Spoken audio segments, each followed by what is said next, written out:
Ozempic. Ozempic. By the way, you've been working on your body and on your health. No, that's Ozempic. The topic Ozempic has over 300 million views. So long, everyone's like, a smaller portion. Like, shut the Right. You're on Ozempic. Dolo, you look thin. Thank you. Ozempic? When I look around this room, I can't help but wonder, is Ozempic right for me? So I don't think I'm telling anyone anything new here, but we all know that Ozempic and other GLP-1 medications such as Mounjaro, Trulicity, Wegovy, Rybelsus, and so on are everywhere right now. Our friends may be taking them, our coworkers, and of course, celebrities. I'm in shape because I run, avoid sugar, and do Ozempic. Celebrities have talked about it, joked about it during award shows, denied using it, admitted to using it, or at the very least, people have speculated it due to their rapid weight loss. And you know, Ozempic phase. But what are these medications? GLP-1 is a peptide hormone involved in glucose homeostasis. Discovered in the 1980s, it has since been a target for diabetes treatment due to its ability to enhance insulin secretion in a glucose-dependent manner. Diabetes and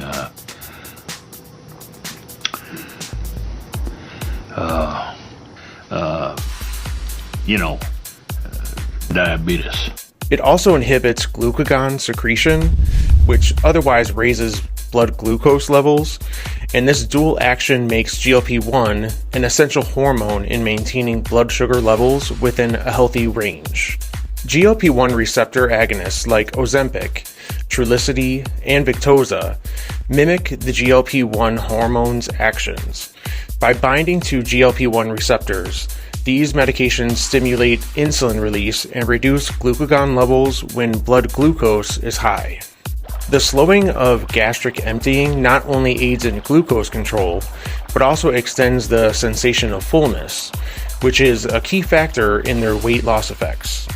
This mechanism is particularly beneficial in curbing overeating, and it's the reason why they have become so popular over the past few years. So these medications were originally intended for the management of diabetes, and the use of them for weight loss is considered an off-label use. Now, I work in healthcare as my day job, but I'm far from a medical expert, and I don't work in patient care. So please do your own research if you plan on taking any of these medications. I'm just providing you with information that I found doing my own research. But you should always discuss anything that you do with your own healthcare provider. You know, in my non-medical, non-expert opinion, there has been an obvious push of these medications via the media and the pharmaceutical industry on the general public over the past few years. And anytime I see something like that, it makes me have questions.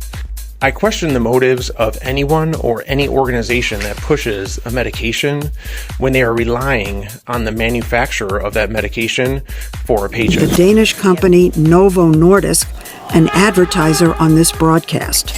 Whether it be through advertising dollars, expensive vacations, travel, speaking fees, fancy meals, and so on.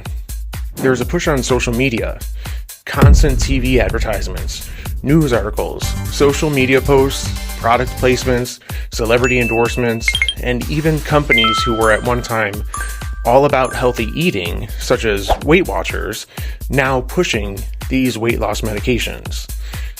I think we need to ask ourselves why. I don't know about you, but I have a hard time believing that Mama June wants the best for my health, but I'm sure Oprah does. What about the Real Housewives stars?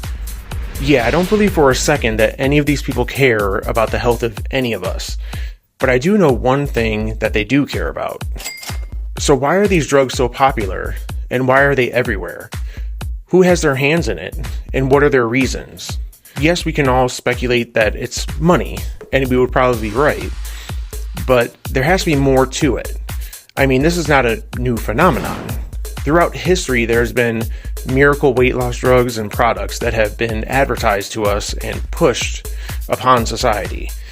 From miracle pills, such as Fen-Phen of the 1980s, to things such as Slim Fast, Ephedra, Trim Spa, Ally, and so on. It also seems to be a very American phenomenon that weight loss cures are advertised on television in conjunction with things such as fast food ads from Wendy's, McDonald's, Burger King, Taco Bell, and so on, as well as junk foods like chips, sodas, cookies, and so on.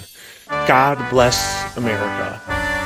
But it seems like these new weight loss meds are advertising themselves a bit differently than the traditional methods of the past. I mean, they are using those traditional methods too, but these meds are literally everywhere. And I'm not in Hollywood and I'm not in television, but I'm smart enough to know how it works. They're not going to mention a brand name on a TV show such as The Real Housewives or The Kardashians without getting paid to mention those brand names. I mean, seriously, do you think Kris Jenner is going to allow the mention of a brand name without getting a check? These medications, particularly Ozempic, has infiltrated all types of media, and the name has become so common that literally everyone knows what it is now. We can all hear the jingle in our head when the name comes up. Brilliant marketing, honestly. Whoever did the marketing for Ozempic needs a bonus. Although I'm sure they're getting a huge one with it flying off the shelves. But it's not just TV shows that are inundating us with information touting the amazing and transformative properties of these drugs. They have to be good, and they have to be safe because medical professionals are also telling us that they are. People who have spent years in school and years working with patients wouldn't steer us wrong, would they? What motivation would they have to do that? I mean, nobody has ever been compromised for money, free travel, or expensive meals. No, never. They wouldn't compromise their integrity in that way, right? So let's say a doctor or television network could be compromised or bought off. Who would do such a thing, and what would their motivation be? Well, let's talk about the makers of the drug Ozempic, a Danish pharmaceutical company called Novo Nordisk. They were founded in 1923 and were primarily known for diabetes-related medications. More recently, they are known for obesity-related medications. They were a pioneer in the creation of many different insulin medications and first developed Ozempic in the year 2012. Actually, the FDA approved Ozempic for the treatment of diabetes since the year 2017. As of the making of this video in September 2024, it is still considered off-label to use Ozempic for weight loss. But Novo Nordisk thought of that, and they also make Wegovy, which the FDA did approve for the purposes of weight management in the year 2021. Both Wegovy and Ozempic are semaglutide injections, with Wegovy being just slightly different in terms of milligrams, but it's still an injectable like Ozempic. Wegovy is just specifically marketed to people for weight management purposes. But people are being prescribed either or for weight loss, since most insurance companies will not pay for either one anyway. So it's mostly an out-of-pocket cost for the user, in upwards of about $1,000 a month. Now, when I think of the Danish, my first thought isn't big pharma or shady business practices in regards to pharmaceuticals, but Novo Nordisk was recently involved in some controversy. Right now, I feel like I need some Ozempic or Wegovy, so I stopped thinking about Danish. Anyway, Novo Nordisk was recently publicly reprimanded by the Prescription Medicines Code of Practice Authority on July 5th, 2024, for failing to disclose payments of around £7.8 million to individuals and organizations in the UK between 2020 and 2022. The self-regulatory body established in 1993 by the Association of the British Pharmaceutical Industry to independently administer its codes of practice. So now we'll circle back to what I was talking about earlier in the video. Remember when I said that doctors won't compromise their integrity for money? Well, they did in the UK, to the tune of £7.8 million. But that's the UK. They wouldn't ever do that in the United States, would they?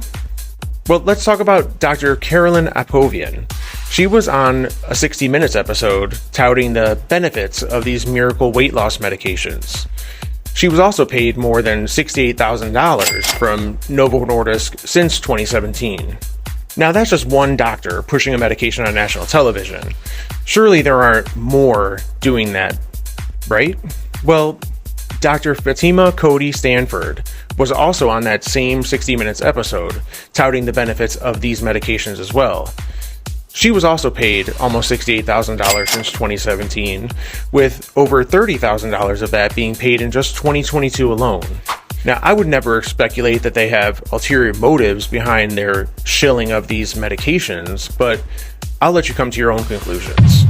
But I know for me, I have an issue when doctors who are paid shills for a drug company go on national television and are not upfront about the fact that they are a paid shill, and then go on to tell the public that these medications are miracle drugs when they have been paid to do so. Let's also discuss the 60 Minutes show itself. I have a problem with the journalists, and I'm going to use that word very loosely these days, but I have a problem with the journalists that do not even question these people or look into their ties to the drug companies before they interview them or put them on an hour-long special to discuss these drugs. I guess questioning them would not be possible since shows like 60 Minutes and pretty much most network television exists because of the advertising dollars that they get from these drug manufacturers. Essentially, the journalists are also paid shills for the drug companies as well. And this is why so many people do not watch television for their news anymore. It is why people do not trust the news and search for other sources of information. You can't trust legacy media and haven't been able to for quite a while now. I hope they all go away at this point. They don't deserve to exist as they are anymore. It is not news when you are bought and paid for by big pharma, by big food corporations, or by anyone that controls what you are allowed to say. They are all sellouts, in my opinion. They sure as hell aren't unbiased or well-researched news anymore. Now let's move on to the side effects. These side effects have been reported, but some are less common or more common than others. Again, everyone is different, so please make sure you discuss with your doctor before taking the medication because risk factors can vary per individual.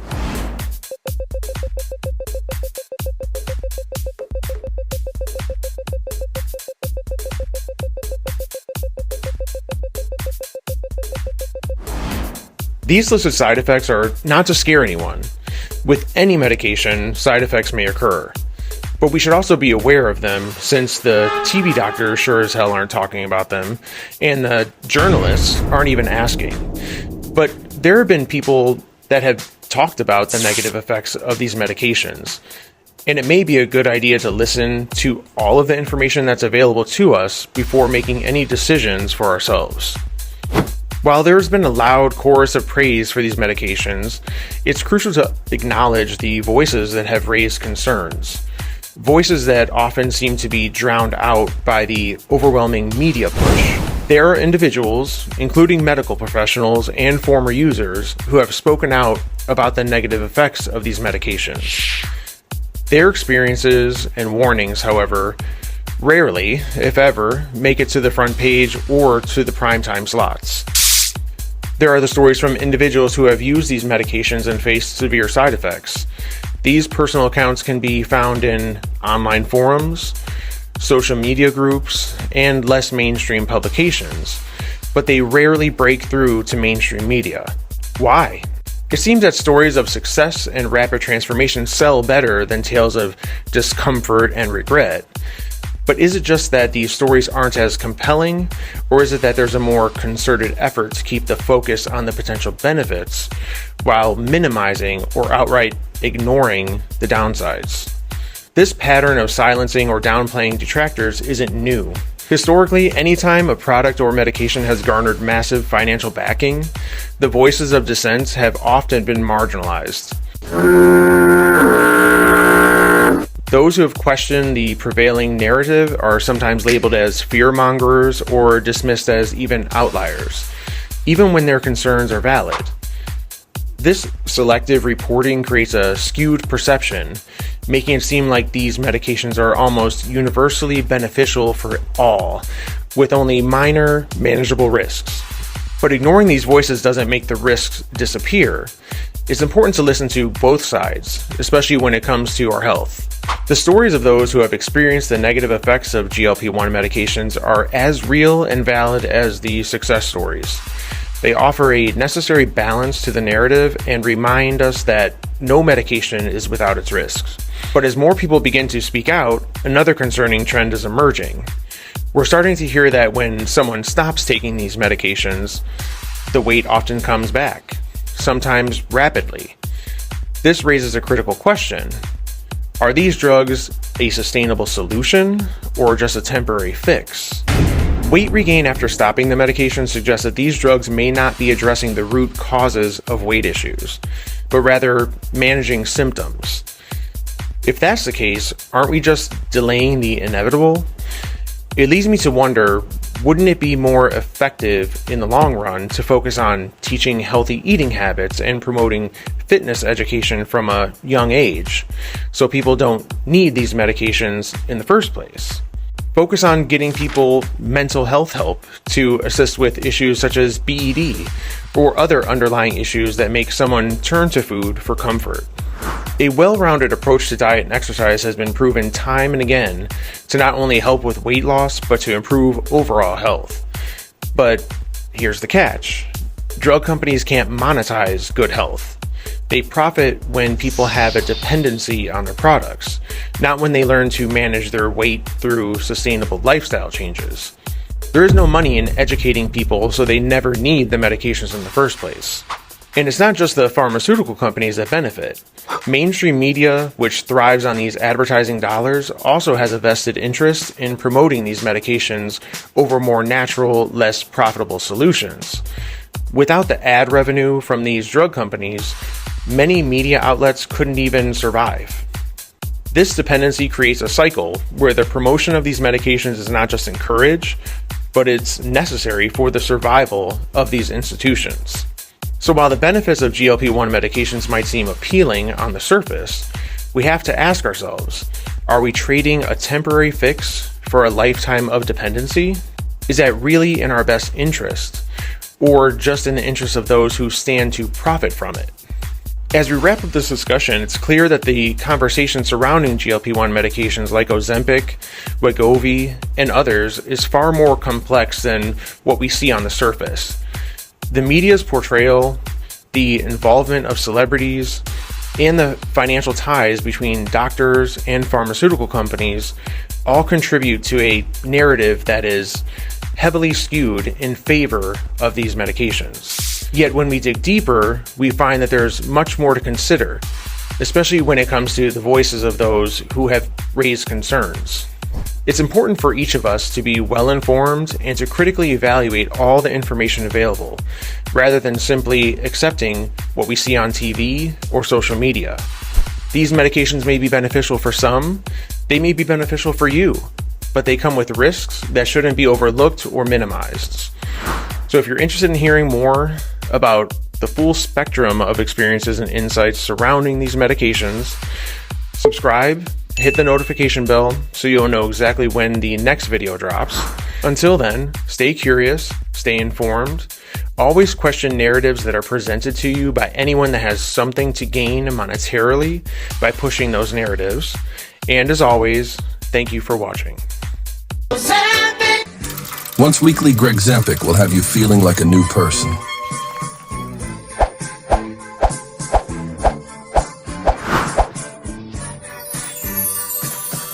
Side effects include, but are not limited to, bone disintegration, nerve damage, anal bleeding, heart attacks, strokes, insomnia, crippling depression, blindness, skin loss, tooth decay, diarrhea, loss of coordination, nausea, blood in urine, and multiple types of cancers. Here are some actual customer testimonies. I can't feel my legs. Please, just make it stop. This can't be happening. Greg Zempic has been shown to help users lose an average of 3 pounds over 36 months while following a healthy diet and performing vigorous exercise.